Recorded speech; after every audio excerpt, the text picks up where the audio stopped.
I believe this is a coleus plant. And someone feel free to correct me if I'm wrong, but I think that's what this is. This is a plant at the local botanic gardens here in town. And we were out there, my wife and I were out there with our kids, and we met up with some friends, and we just spent like 2 hours just walking around, enjoying the scenery. And we've been there many times, but it's always fun to go. It seems like every time I go, there's new plants or some new structure that's been built, and the people who run it do a phenomenal job of maintaining and adding to it. And it's just a great place to go. If you have botanic gardens where you live, I strongly recommend visiting them.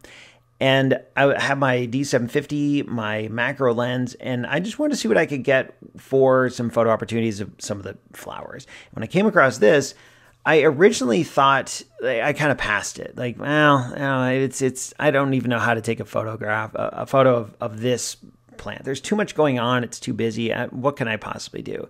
Then I got to thinking, well, what about if I position myself so that the sun was behind the flower, or it's not a flower, but the leaves. And sure enough, it worked.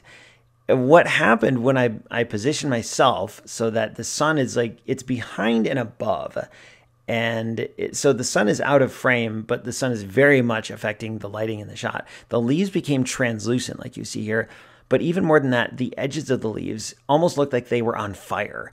And you know that Super Mario Brothers game that a lot of people play when they were kids, including me, you pick up those fire flowers and then you can shoot fireballs out of your nose or something and kill the Koopa Troopas that are walking around, their turtle shells and all that. This looks like a fire flower almost. It almost looks like it's alive with light and color.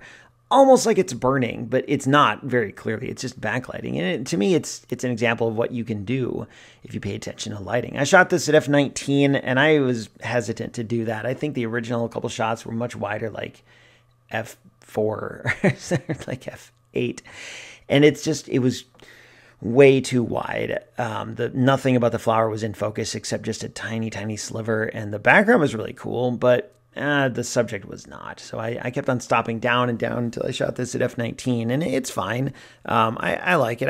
I wish the background was a little more blown out. I don't like that the bokeh circles are as small as they are, but it's a trade-off I'm willing to make, because your eye is drawn right to this main flower in the middle that kind of looks like it's almost got like LED lighting attached to it, which is kind of a cool effect. So anyway, it was just a fun afternoon botanic garden photo, and those are always cool to take.